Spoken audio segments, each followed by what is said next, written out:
Hey guys, so today I'm going to be doing my March reading wrap up, and as the title suggests, I pretty much solely read romance novels in the month of March.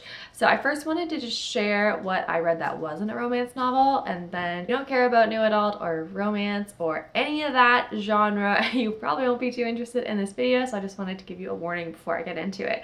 So in total, I read 7 books in the month of March, which was pretty great for me. The only fantasy non-romance book that I read, and that was book 2 in the Inheritance Cycle by Christopher Fellini. This is Eldest, and I've been doing a reread of these books and still really enjoying them, but I definitely, after I finished this, felt like I was done with fantasy for a little bit. I don't really know how long I'm going to be done with fantasy for. I still really enjoyed this book, and I really enjoy the series as a whole. I just love where they go in this story and the training that Aragon undergoes in this book too, and I don't really want to give too much away because it is the second book in a series, but I still really enjoyed this book, and I am looking forward to finishing that reread of the series. I just won't be doing it right away. Alright, so on to the romance reads. I first read Wasted Words by Stacey Hart. This is book 1 in her Austen's series, and with each book in this series, she is doing a Jane Austen retelling. So the first book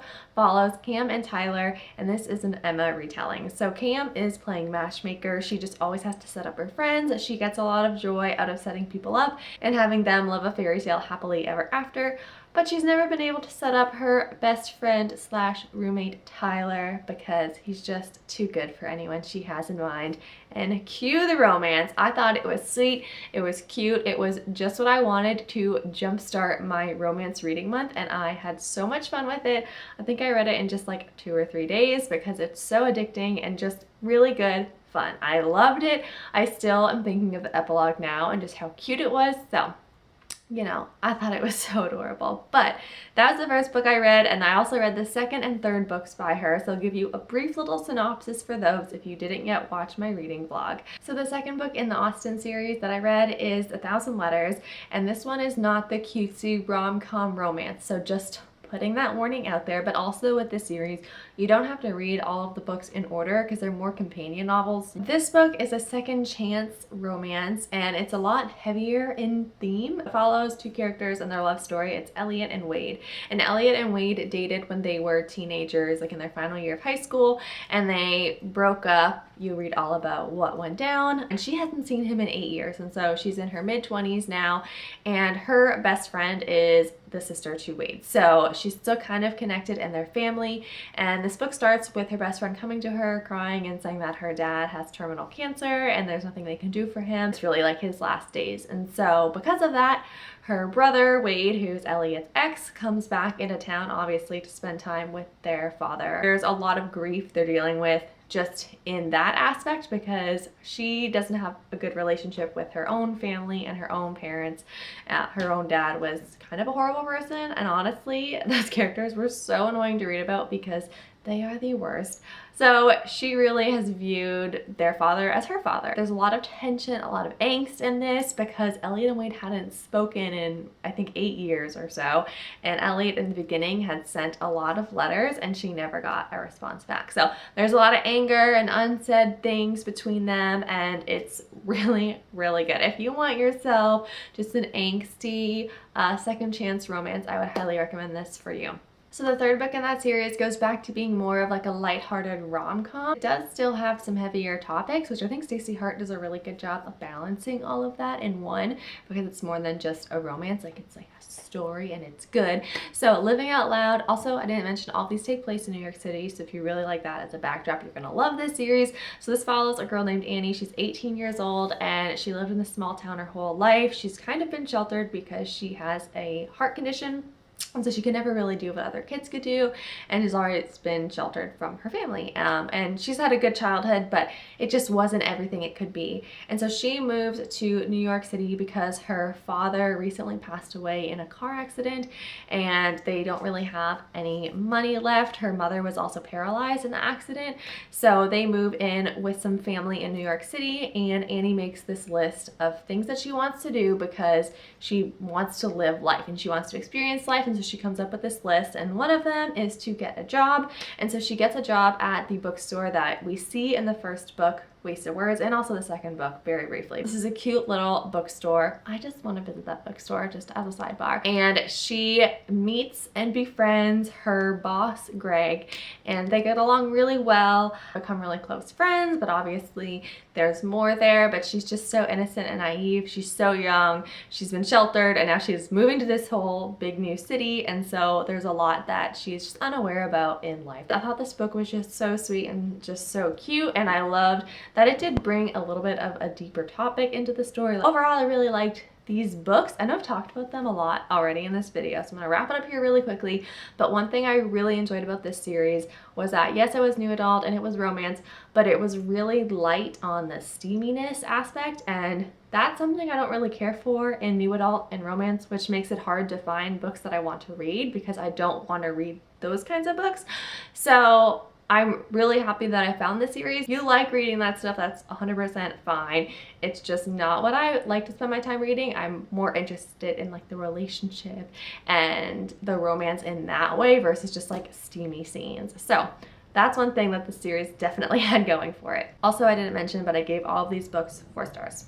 Moving on, finally, I read Birthday Girl by Penelope Douglas, and this is one that is hard to talk about because also, I just have to say, I've seen quite a few reviews for Birthday Girl, and everyone kind of starts off the same way, and I'm kind of gonna start off the same way because you just have to hear me out. The premise isn't really what drew me to this story. It was hearing everyone's rave reviews for this. I mean, this book made a lot of people's favorite books of the year, and they like just really raved about it. So I had to know what it was about. It is about a 19-year-old girl named Jordan, and she has been kicked out of her apartment because her boyfriend is throwing a party or whatever, and so she has to move in to her boyfriend's father's house with her boyfriend. And Jordan is very responsible, mature, a 19-year-old. She's going to school and she also has a job, and so she takes care of herself. Her boyfriend is so not that at all. He's always partying, getting into trouble, and just a flake in general.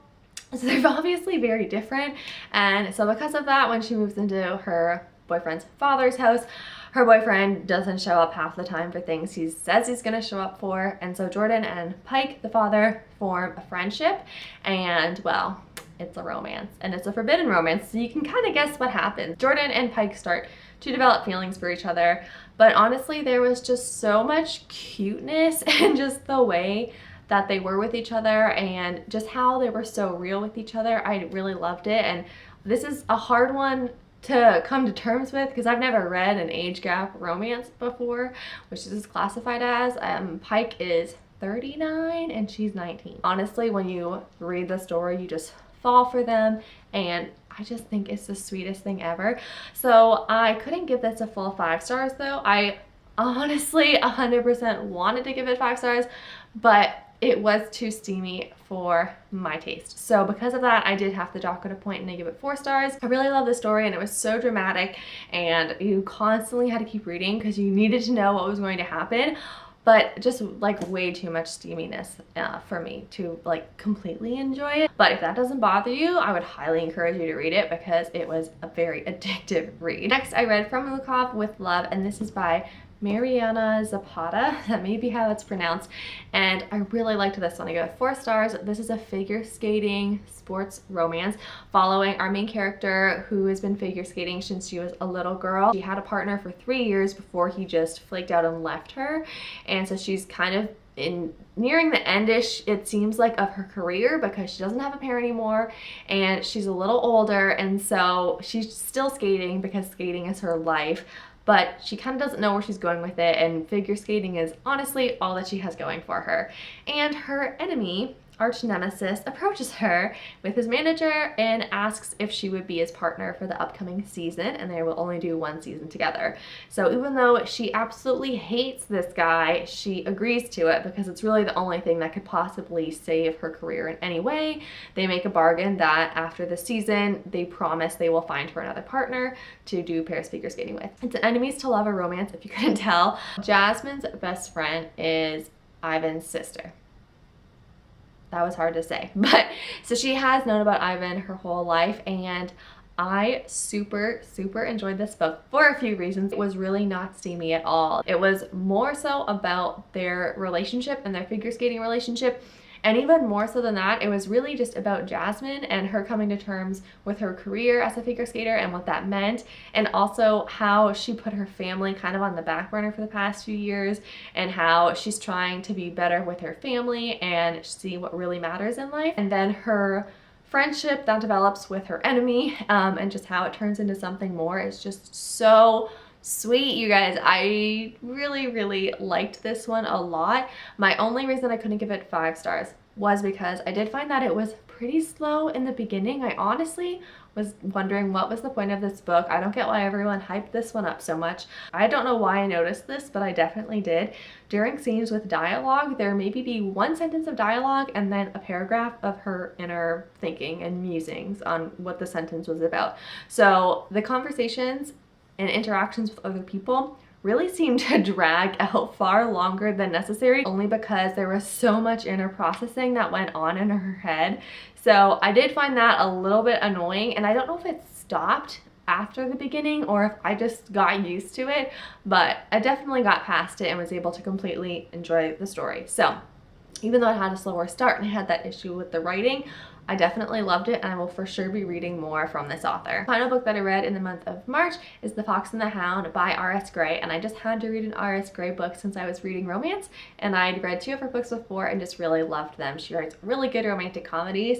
So for this though, it did get a 3.75 out of 5 stars, only because it didn't really hold up to the other romance books that I was reading in March. So unfortunately, I did have to dock it just a little bit, but I still really enjoyed it, and it was definitely entertainment and just a really fun, lighthearted read. This is about a young adult woman, what is she, in her mid-20s to late 20s, named Madeline, and she lives in a smaller-ish town in Texas, and this new vet, Adam, moves into town. And Adam and Madeline have a really unfortunate first meeting, and they kind of get off on the wrong foot. They really aggravate each other, but Adam needs a date to a family barbecue, and so he asks Madeline, because she's the first name that pops up into his head, and so he takes her, and they've had this relationship that's like a friendship, but obviously there's more there. I was rooting for them the whole time. I thought their banter was pretty enjoyable to read about, just because they got on each other's nerves, but you could tell they still liked each other, so it was kind of